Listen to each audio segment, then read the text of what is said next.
Atos dos Apóstolos, capítulo 1.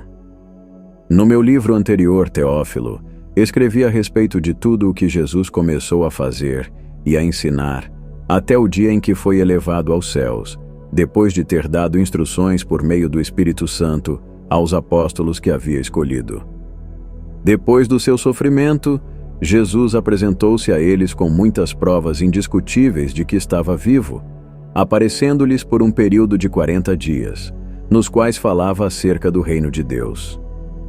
Certa ocasião, enquanto comia com eles, deu-lhes esta ordem: Não saiam de Jerusalém, mas esperem pela promessa do meu Pai, da qual falei a vocês. Pois João batizou com água, mas vocês serão batizados com o Espírito Santo dentro de poucos dias. Então, os que estavam reunidos lhe perguntaram: Senhor, é neste tempo que vais restaurar o reino a Israel? Ele lhes respondeu: Não compete a vocês saber os tempos ou as épocas que o Pai estabeleceu pela sua própria autoridade. Mas receberão poder quando o Espírito Santo descer sobre vocês, e serão minhas testemunhas tanto em Jerusalém, como em toda a Judéia e Samaria, e até os confins da terra. Tendo dito isso, foi elevado às alturas enquanto eles olhavam, e uma nuvem o encobriu da vista deles. Ficaram com os olhos fixos no céu enquanto ele subia. De repente, 2 homens vestidos de branco se puseram ao lado deles e lhes disseram: Galileus, por que vocês estão olhando para o céu? Este mesmo Jesus, que dentre vocês foi elevado aos céus, voltará da mesma forma que o viram subir. Então, eles voltaram a Jerusalém, desde o monte chamado das Oliveiras, cuja distância da cidade é de uma caminhada de sábado. Quando chegaram, subiram ao aposento onde estavam hospedados. Achavam-se presentes Pedro, João, Tiago e André, Filipe, Tomé, Bartolomeu e Mateus, Tiago, filho de Alfeu, Simão, o Zelote, e Judas, filho de Tiago. Todos eles se dedicavam unânimes à oração, com as mulheres, entre elas Maria, mãe de Jesus, e com os irmãos dele.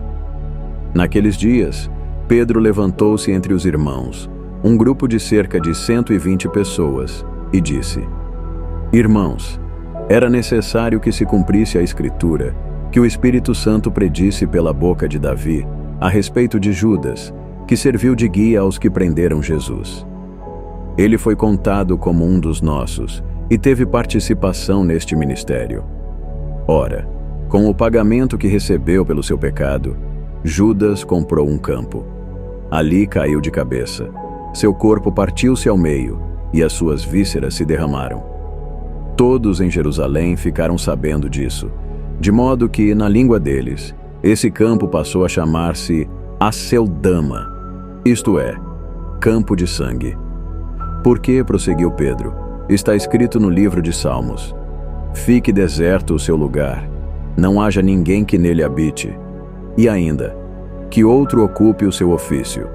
Portanto, é necessário que escolhamos um dos homens que estiveram conosco durante todo o tempo em que o Senhor Jesus viveu entre nós, desde o batismo de João, até o dia em que Jesus foi elevado dentre nós às alturas. É preciso que um deles seja conosco testemunha da sua ressurreição. Então indicaram 2 nomes: José, chamado Barsabás, também conhecido como Justo, e Matias. Depois oraram: Senhor, Tu conheces o coração de todos. Mostra-nos qual destes 2 escolheste para assumir este ministério apostólico que Judas abandonou, indo para o lugar que lhe era devido. Então, lançaram sortes, e a sorte caiu sobre Matias. Assim, ele foi acrescentado aos 11 apóstolos. Atos dos Apóstolos, capítulo 2. Quando chegou o dia de Pentecoste, estavam todos reunidos em um só lugar. De repente, veio do céu um som, como de um vento muito forte, e encheu toda a casa na qual estavam sentados. Apareceram línguas de fogo, que se separaram e pousaram sobre cada um deles. Todos ficaram cheios do Espírito Santo e começaram a falar em outras línguas, conforme o Espírito permitia que se expressassem. Havia em Jerusalém judeus piedosos que procediam de todas as nações do mundo. Ouvindo-se o som, ajuntou-se uma multidão, que ficou perplexa, pois cada um os ouvia falar em seu próprio idioma. Atônitos e maravilhados perguntavam: não são galileus todos estes que estão falando? Então, como os ouvimos? Cada um de nós na nossa língua materna. Partos, medos e elamitas. Habitantes da Mesopotâmia, da Judéia e da Capadócia, do Ponto e da província da Ásia, da Frígia e da Panfilha, do Egito e das partes da Líbia próximas a Cirene. Visitantes vindos de Roma, tanto judeus como convertidos ao judaísmo, cretenses e árabes. Nós os ouvimos declarar as maravilhas de Deus na nossa própria língua. Atônitos e perplexos, todos perguntavam uns aos outros: que significa isto? Outros, contudo, zombavam e diziam: eles beberam vinho demais. Então, Pedro levantou-se com os 11 e, em alta voz, dirigiu-se à multidão: homens da Judéia e todos os que vivem em Jerusalém, deixem-me explicar isto. Ouçam com atenção. Estes homens não estão bêbados como vocês supõem. Ainda são 9 horas da manhã. Ao contrário, isto é o que foi predito pelo profeta Joel. Nos últimos dias, diz Deus, derramarei do meu espírito sobre todas as pessoas. Os seus filhos e as suas filhas profetizarão. Os jovens terão visões e os velhos terão sonhos. Sobre os meus servos e as minhas servas, derramarei do meu espírito naqueles dias, e eles profetizarão. Mostrarei prodígios em cima, no céu, e sinais embaixo na terra: sangue, fogo e nuvens de fumaça. O sol se tornará em trevas, e a lua em sangue, antes que venha o grande e glorioso dia do Senhor. E todo aquele que invocar o nome do Senhor será salvo. Israelitas, ouçam estas palavras. Jesus de Nazaré foi aprovado por Deus diante de vocês, por meio de milagres, maravilhas e sinais que Deus fez entre vocês, por intermédio dele, como bem sabem. Este homem foi entregue por propósito determinado e presciência de Deus. E vocês, com a ajuda de homens transgressores da lei, o mataram, pregando-o na cruz. No entanto, Deus o ressuscitou dentre os mortos, rompendo os laços da morte, porque era impossível que a morte o retivesse. A respeito dele, Davi disse: eu sempre vi o Senhor diante de mim. Porque ele está à minha direita, não serei abalado. Por isso, o meu coração está alegre, e a minha língua exulta. O meu corpo também repousará em esperança. Porque tu não me abandonarás no Hades, nem permitirás que o teu santo sofra decomposição. Tu me fizeste conhecer os caminhos da vida, e me encherás de alegria na tua presença. Irmãos, posso dizer com franqueza que o patriarca Davi morreu e foi sepultado, e o seu túmulo está entre nós até o dia de hoje. Ele, porém, era profeta, e sabia que Deus lhe prometera sob juramento que faria um dos seus descendentes assentar no seu trono. Prevendo isso, falou da ressurreição do Cristo, que não foi abandonado no Hades, nem seu corpo sofreu decomposição. Deus ressuscitou este Jesus, e todos nós somos testemunhas desse fato. Exaltado à direita de Deus, ele recebeu do Pai o Espírito Santo prometido e derramou o que vocês agora veem e ouvem. Pois Davi não subiu aos céus, mas ele mesmo declarou: o Senhor disse ao meu Senhor: assente-se à minha direita, até que eu faça dos seus inimigos um estrado para os seus pés. Portanto, que todo o Israel fique certo de que este Jesus, a quem vocês crucificaram, Deus o fez Senhor e Cristo.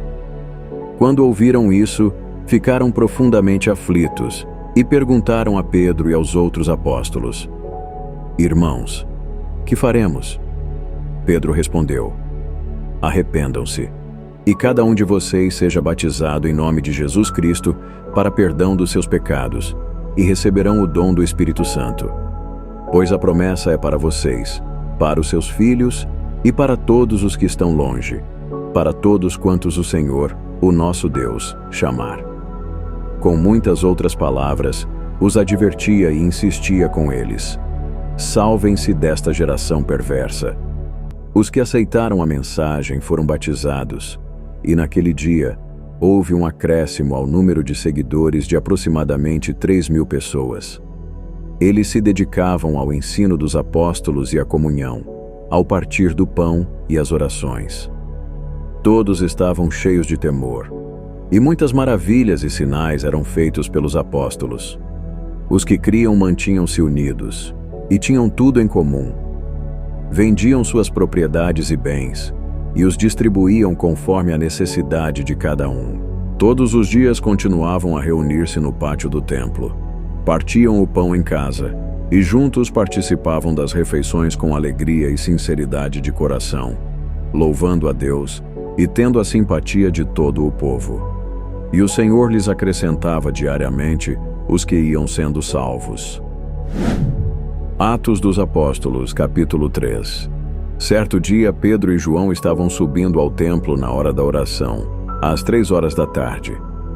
Um aleijado de nascença estava sendo levado para a porta do templo chamada Formosa. Ali era colocado todos os dias para pedir esmolas aos que entravam no templo. Ao ver que Pedro e João iam entrar no pátio do templo, pediu-lhes esmola. Pedro e João olharam bem para ele, e então Pedro disse: olhe para nós. O homem olhou com atenção para eles, esperando receber alguma coisa. Pedro disse: não tenho prata nem ouro, mas o que tenho dou a você. Em nome de Jesus Cristo, o Nazareno, ande. Segurando-o pela mão direita, ajudou-o a levantar-se, e imediatamente os pés e os tornozelos do homem ficaram firmes. De um salto, pôs-se em pé e começou a andar. Depois, entrou com eles no pátio do templo, andando, saltando e louvando a Deus. Quando todo o povo o viu andar e louvar a Deus, reconheceu que ele era o mesmo homem que costumava mendigar, sentado à porta do templo chamada Formosa. Todos ficaram perplexos e muito admirados com o que lhe tinha acontecido. Apegando-se o mendigo a Pedro e João, todo o povo ficou maravilhado e correu até eles, ao lugar chamado Pórtico de Salomão. Quando viu isso, Pedro lhes disse: israelitas, por que isto os surpreende? Por que vocês estão olhando para nós, como se tivéssemos feito este homem andar por nosso próprio poder ou piedade? O Deus de Abraão, de Isaque e de Jacó, o Deus dos nossos antepassados, glorificou ao seu servo Jesus, a quem vocês entregaram para ser morto e negaram diante de Pilatos, embora este tivesse decidido soltá-lo. Vocês negaram publicamente o santo e justo e pediram que fosse liberto um assassino. Vocês mataram o autor da vida, mas Deus o ressuscitou dentre os mortos. Nós somos testemunhas disso. Pela fé no nome de Jesus, é que o mesmo nome fortaleceu este homem que vocês veem e conhecem. A fé que vem por meio dele lhe deu saúde perfeita, como todos podem ver. Agora, irmãos, eu sei que vocês agiram por ignorância, bem como os seus líderes. Mas foi assim que Deus cumpriu o que tinha predito, por meio de todos os profetas, dizendo que o Cristo de Deus haveria de sofrer. Arrependam-se, pois, e voltem-se para Deus, para que os seus pecados sejam apagados, para que venham tempos de descanso da parte do Senhor, e Ele mande o Cristo, que já foi designado a vocês, Jesus. É necessário que o céu o receba, até que chegue o tempo em que Deus restaurará todas as coisas, como falou há muito tempo, por meio dos seus santos profetas. Pois Moisés disse: o Senhor, o seu Deus, levantará dentre os seus próprios irmãos um profeta como eu. Ouçam-no em tudo o que ele disser. Quem não ouvir esse profeta será eliminado do meio do seu povo. De fato, todos os profetas, de Samuel em diante, um por um, falaram e predisseram estes dias. Vocês são herdeiros dos profetas e da aliança que Deus fez com os seus antepassados. Ele disse a Abraão: por meio da sua descendência, todos os povos da terra serão abençoados. Tendo Deus ressuscitado o seu servo, enviou-o primeiramente a vocês, para abençoá-los, convertendo cada um de vocês das suas maldades. Atos dos Apóstolos, capítulo 4. Enquanto Pedro e João falavam ao povo, chegaram os sacerdotes, o capitão da guarda do templo e os saduceus. Estavam muito perturbados porque os apóstolos ensinavam o povo e proclamavam em Jesus a ressurreição dos mortos. Eles agarraram Pedro e João e, como já anoitecia, os colocaram na prisão até o dia seguinte. Muitos, porém, dos que ouviram a mensagem creram, chegando a quase 5.000, o número dos homens que creram. No dia seguinte, as autoridades, os líderes religiosos e os mestres da lei reuniram-se em Jerusalém. Estavam ali Anás, o sumo sacerdote, Caifás, João, Alexandre e todos os que eram da família do sumo sacerdote. Mandaram trazer Pedro e João diante deles e começaram a interrogá-los. Com que poder ou em nome de quem vocês fizeram isso? Então Pedro, cheio do Espírito Santo, disse-lhes: autoridades e líderes do povo, visto que hoje somos chamados para prestar contas de um ato de bondade em favor de um aleijado, sendo interrogados acerca de como ele foi curado, saibam os senhores e todo o povo de Israel que por meio do nome de Jesus Cristo, o Nazareno, a quem os senhores crucificaram, mas a quem Deus ressuscitou dentre os mortos, este homem está curado diante dos senhores. Este Jesus é a pedra que vocês, construtores, rejeitaram e que se tornou a pedra angular. Não há salvação em nenhum outro, pois debaixo do céu não há nenhum outro nome dado aos homens pelo qual devamos ser salvos. Vendo a coragem de Pedro e de João, e percebendo que eram homens iletrados e sem instrução, ficaram admirados e reconheceram que eles haviam estado com Jesus. Além disso, como podiam ver que o homem que fora curado estava com eles, nada podiam dizer em contra. Assim, ordenaram que se retirassem do sinédrio e começaram a discutir, perguntando: que faremos com estes homens? Todos os que moram em Jerusalém sabem que eles realizaram um milagre notório que não podemos negar. Contudo, para impedir que isso se espalhe ainda mais no meio do povo, precisamos adverti-los de que não falem com mais ninguém sobre esse nome. Então, chamando-os novamente, ordenaram-lhes que não falassem nem ensinassem em nome de Jesus. Pedro e João, porém, responderam: julguem os senhores mesmos, se é justo aos olhos de Deus obedecer aos senhores em vez de obedecer a Ele. Pois não podemos deixar de falar do que vimos e ouvimos. Depois de mais ameaças, eles os deixaram ir.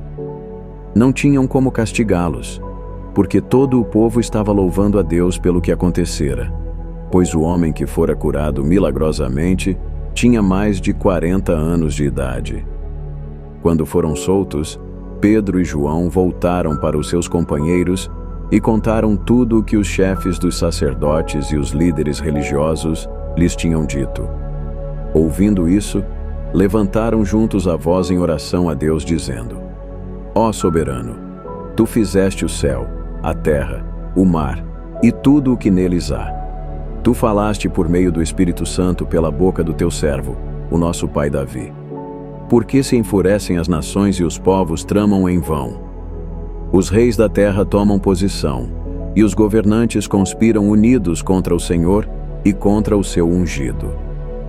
De fato, Herodes e Pôncio Pilatos reuniram-se com os gentios e com o povo de Israel nesta cidade, para conspirar contra o teu santo servo Jesus, a quem ungiste. Fizeram o que o teu poder e a tua vontade previamente haviam decidido que acontecesse. Agora, Senhor, considera as ameaças deles e capacita os teus servos para anunciarem a tua palavra corajosamente. Estende a tua mão para curar e realizar sinais e maravilhas por meio do nome do teu santo servo Jesus. Depois de orarem, tremeu o lugar em que estavam reunidos. Todos ficaram cheios do Espírito Santo e anunciavam corajosamente a palavra de Deus. Da multidão dos que creram, uma era a mente e o coração. Ninguém considerava unicamente sua coisa alguma que possuísse, mas tudo lhes era comum. Com grandioso poder, os apóstolos continuavam a testemunhar da ressurreição do Senhor Jesus, e grandiosa graça estava sobre todos eles.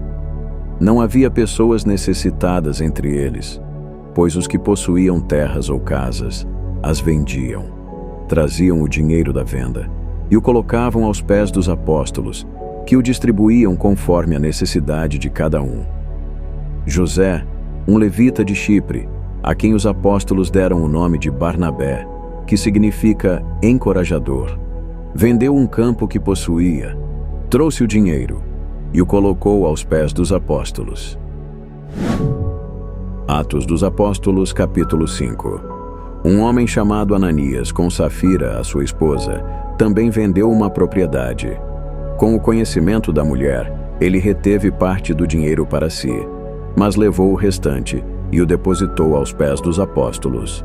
Então, Pedro perguntou: Ananias, como Satanás encheu o seu coração para mentir ao Espírito Santo e guardar para você uma parte do dinheiro que recebeu pela propriedade? Ela não pertencia a você antes de ser vendida? E depois de vendida, o dinheiro não estava em seu poder? O que o levou a pensar em fazer tal coisa? Você não mentiu aos homens, mas a Deus. Ouvindo isso, Ananias caiu morto. Grande temor apoderou-se de todos os que ouviram o que tinha acontecido. Então os moços vieram, envolveram o seu corpo, levaram-no para fora e o sepultaram. Cerca de 3 horas depois, entrou a esposa, sem saber o que havia acontecido. Pedro lhe perguntou: Diga-me, foi este o preço que vocês conseguiram pela propriedade? Ela respondeu: Sim, foi esse mesmo. Pedro lhe disse: Por que vocês entraram em acordo para tentar o Espírito do Senhor? Veja, estão à porta os pés dos que sepultaram o seu marido, e eles a levarão também. Naquele mesmo instante, caiu morta aos pés dele. Então, os moços entraram, e encontrando-a morta, levaram-na e a sepultaram ao lado do marido. Grande temor apoderou-se de toda a igreja e de todos os que ouviram falar desses acontecimentos. Os apóstolos realizavam muitos sinais e maravilhas no meio do povo. Todos os que creram costumavam reunir-se no pórtico de Salomão.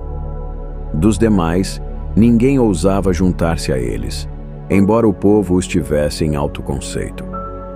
Em número cada vez maior, homens e mulheres criam no Senhor e lhes eram acrescentados, de modo que o povo também levava os doentes às ruas e os colocava em camas e macas, para que, ao passar Pedro, pelo menos a sombra dele se projetasse sobre alguns. Afluíam também multidões das cidades próximas a Jerusalém, que levavam os seus doentes e os atormentados por espíritos imundos. Todos eram curados. Então, o sumo sacerdote e todos os seus companheiros, membros do partido dos saduceus, ficaram cheios de inveja. Por isso mandaram prender os apóstolos, colocando-os em uma prisão pública. No entanto, durante a noite, um anjo do Senhor abriu as portas do cárcere, levou-os para fora e disse: Dirijam-se ao templo e relatem ao povo toda a mensagem desta vida. Ao amanhecer, eles entraram no pátio do templo, como haviam sido instruídos, e começaram a ensinar o povo. Quando chegaram o sumo sacerdote e os seus companheiros, convocaram o sinédrio, toda a assembleia dos líderes religiosos de Israel, e mandaram que os apóstolos fossem trazidos da prisão. No entanto, ao chegarem à prisão, os guardas não os encontraram ali. Então, voltaram e relataram: Encontramos a prisão trancada com toda a segurança, com os guardas diante das portas, mas quando as abrimos, não havia ninguém. Diante desse relato, o capitão da guarda do templo e os chefes dos sacerdotes ficaram perplexos, imaginando o que teria acontecido. Nesse momento, chegou alguém e disse: "Os homens que os senhores puseram na prisão estão no pátio do templo, ensinando o povo." Então, indo para lá com os guardas, o capitão trouxe os apóstolos, mas sem o uso de força, pois temiam que o povo os apedrejasse. Tendo levado os apóstolos, apresentaram-nos ao sinédrio para serem interrogados pelo sumo sacerdote, que lhes disse: "Demos ordens expressas a vocês para que não ensinassem neste nome. Contudo, vocês encheram Jerusalém com a sua doutrina e nos querem tornar culpados do sangue desse homem." Pedro e os outros apóstolos responderam: "É preciso obedecer antes a Deus do que aos homens. O Deus dos nossos antepassados ressuscitou Jesus, a quem os senhores mataram, suspendendo-o em um madeiro. Deus o exaltou, elevando-o à sua direita como príncipe e salvador, para dar a Israel arrependimento e perdão de pecados. Nós somos testemunhas dessas coisas, bem como o Espírito Santo, que Deus concedeu aos que lhe obedecem." Ouvindo isso, ficaram furiosos e queriam matá-los. Entretanto, um fariseu chamado Gamaliel, mestre da lei, respeitado por todo o povo, levantou-se no sinédrio e pediu que os homens, por um momento, fossem retirados. Então, lhes disse: "Israelitas, considerem cuidadosamente o que pretendem fazer a esses homens. Há algum tempo, apareceu Teudas, reivindicando ser alguém, e cerca de 400 homens se juntaram a ele. Ele foi morto, e todos os seus seguidores se dispersaram e acabaram em nada. Depois dele, nos dias do recenseamento, apareceu Judas, o galileu, que liderou um grupo em rebelião. Ele também foi morto, e todos os seus seguidores foram dispersos. Portanto, neste caso eu os aconselho: deixem esses homens em paz e soltem-nos. Se o propósito ou a atividade deles for de origem humana, fracassará.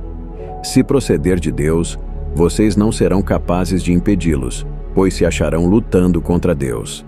Eles foram convencidos pelo discurso de Gamaliel. Então, chamaram os apóstolos e mandaram açoitá-los. Depois, ordenaram-lhes que não falassem no nome de Jesus, e os deixaram sair em liberdade. Os apóstolos saíram do sinédrio, alegres por terem sido considerados dignos de serem humilhados por causa do nome. Todos os dias, no templo e de casa em casa, não deixavam de ensinar e anunciar que Jesus é o Cristo. Atos dos Apóstolos, capítulo 6. Naqueles dias, crescendo o número de discípulos, os judeus de fala grega murmuravam contra os judeus de fala hebraica, porque as suas viúvas estavam sendo esquecidas na distribuição diária de alimento. Por isso, os 12 reuniram todos os discípulos e disseram: "Não é certo negligenciarmos o ministério da palavra de Deus a fim de servir às mesas. Irmãos, escolham entre vocês 7 homens de bom testemunho, cheios do Espírito e de sabedoria, e os encarregaremos desta tarefa. Assim nós nos dedicaremos à oração e ao ministério da palavra." Tal proposta agradou a todos. Então escolheram Estevão, homem cheio de fé e do Espírito Santo, além de Filipe, Prócoro, Nicanor, Timon, Pármenas e Nicolau, que havia se convertido ao judaísmo e era proveniente de Antioquia. Apresentaram esses homens aos apóstolos, os quais oraram e lhes impuseram as mãos. Assim, a palavra de Deus se espalhava. Crescia rapidamente o número de discípulos em Jerusalém. Além disso, um grande número de sacerdotes obedecia à fé. Estevão, homem cheio da graça e do poder de Deus, realizava grandes maravilhas e sinais no meio do povo. Contudo, levantou-se oposição dos membros da chamada Sinagoga dos Libertos, dos judeus de Cirene e de Alexandria, bem como das províncias da Cilícia e da Ásia. Esses homens começaram a discutir com Estevão, mas não podiam resistir à sabedoria e ao espírito com que ele falava.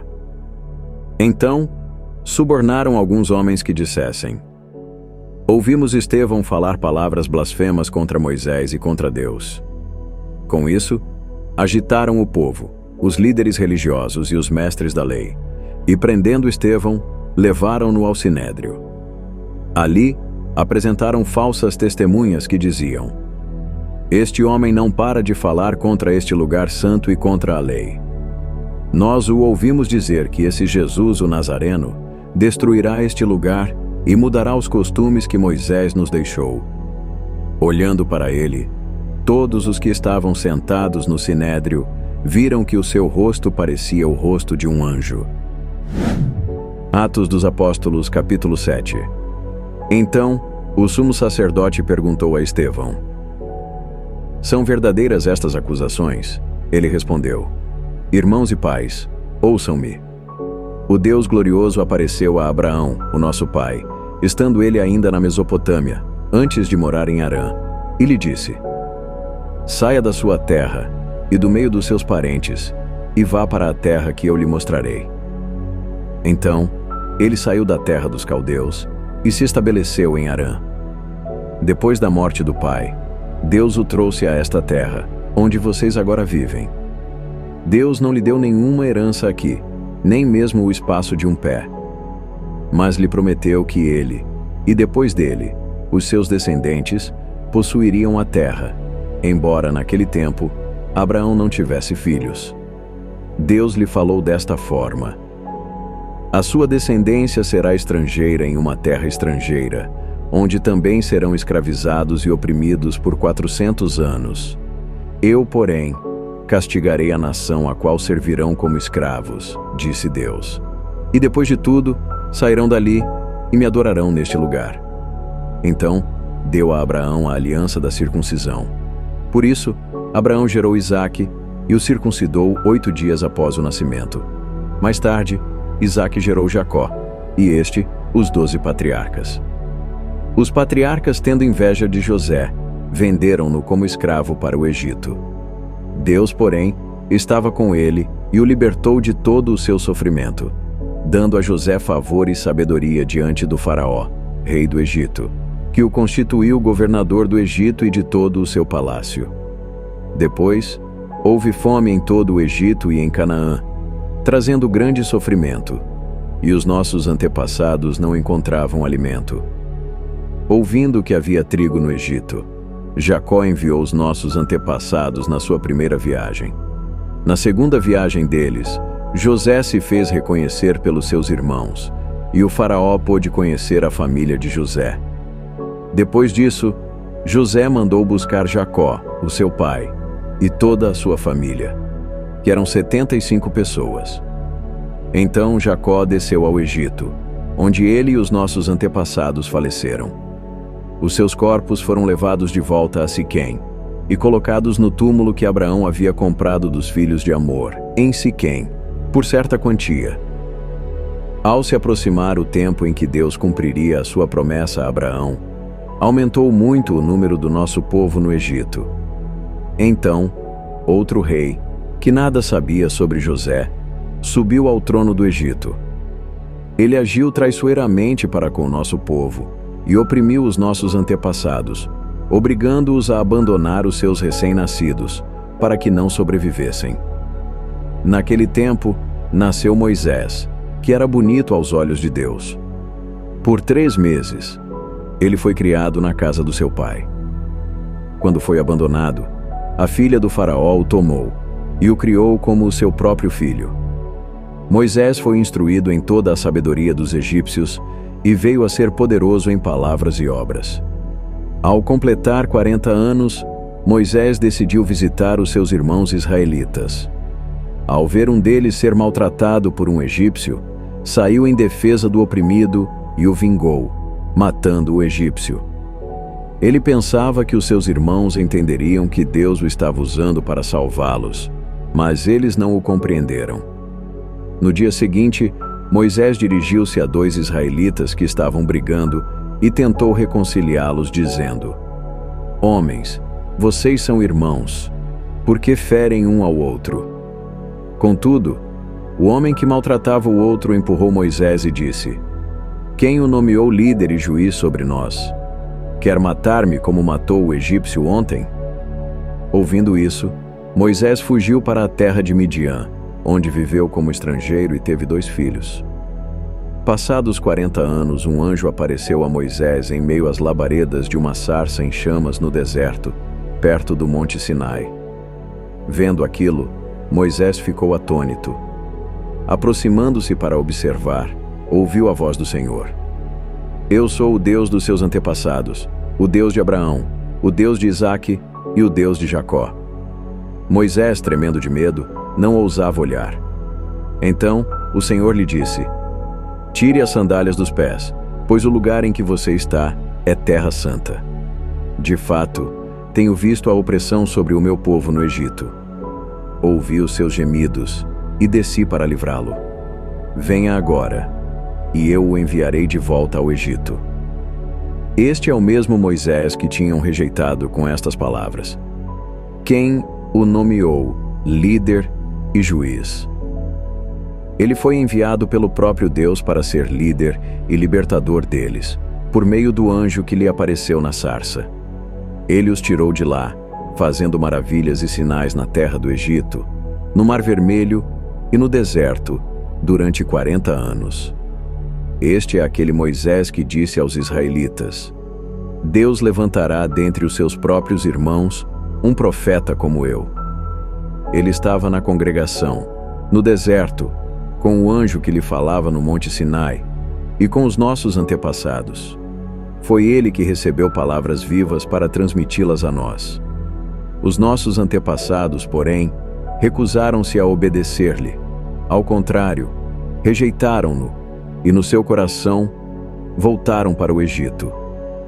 Eles disseram a Arão: "Faça para nós deuses que nos conduzam, porque a esse Moisés, o homem que nos tirou do Egito, não sabemos o que aconteceu." Naquela ocasião, fizeram um ídolo em forma de bezerro. Trouxeram-lhe sacrifícios e fizeram uma celebração em honra ao que suas mãos tinham feito. Deus, porém, afastou-se deles e os entregou à adoração dos astros, conforme o que foi escrito no livro dos profetas. "Foi a mim que vocês trouxeram sacrifícios e ofertas durante os 40 anos no deserto, ó povo de Israel. Em vez disso, levantaram o santuário de Moloque e a estrela do seu deus Renfã, ídolos que vocês fizeram para adorar. Portanto, eu os enviarei para o exílio, para além da Babilônia." No deserto, os nossos antepassados tinham o tabernáculo da aliança, que fora feito segundo a ordem de Deus a Moisés, de acordo com o modelo que ele tinha visto. Tendo recebido o tabernáculo, os nossos antepassados o levaram, sob a liderança de Josué, quando tomaram a terra das nações que Deus expulsou de diante deles. Esse tabernáculo permaneceu nessa terra até a época de Davi, que recebeu o favor de Deus e pediu que ele lhe permitisse providenciar uma habitação para o Deus de Jacó. Foi Salomão, porém, quem lhe construiu a casa. Todavia, o Altíssimo não habita em casas feitas por homens. Como diz o profeta: "O céu é o meu trono, e a terra, o estrado dos meus pés. Que espécie de casa vocês edificarão para mim?" diz o Senhor. "Ou onde seria o meu lugar de descanso? Não foram as minhas mãos que fizeram todas essas coisas? Povo rebelde, obstinado de coração e de ouvidos. Vocês são iguais aos seus antepassados. Sempre resistem ao Espírito Santo. Qual dos profetas os seus antepassados não perseguiram? Eles mataram aqueles que prediziam a vinda do justo, de quem agora vocês se tornaram traidores e assassinos, vocês que receberam a lei por intermédio de anjos, mas não lhe obedeceram." Ouvindo isso, ficaram furiosos e rangeram os dentes contra ele. Estevão, porém, cheio do Espírito Santo, levantou os olhos para o céu e viu a glória de Deus, e Jesus em pé, à direita de Deus. Então disse: "Vejo os céus abertos e o Filho do Homem em pé, à direita de Deus." Eles, porém, taparam os ouvidos e, dando fortes gritos, lançaram-se todos juntos contra ele. Arrastaram-no para fora da cidade, e começaram a apedrejá-lo. As testemunhas deixaram os mantos deles aos pés de um jovem chamado Saulo. Enquanto apedrejavam Estevão, este orava: Senhor Jesus, recebe o meu espírito. Então, caiu de joelhos e bradou: Senhor, não os consideres culpados deste pecado. Tendo dito isso, adormeceu. Inscreva-se no canal Fé na Ativa para receber notificações dos novos conteúdos.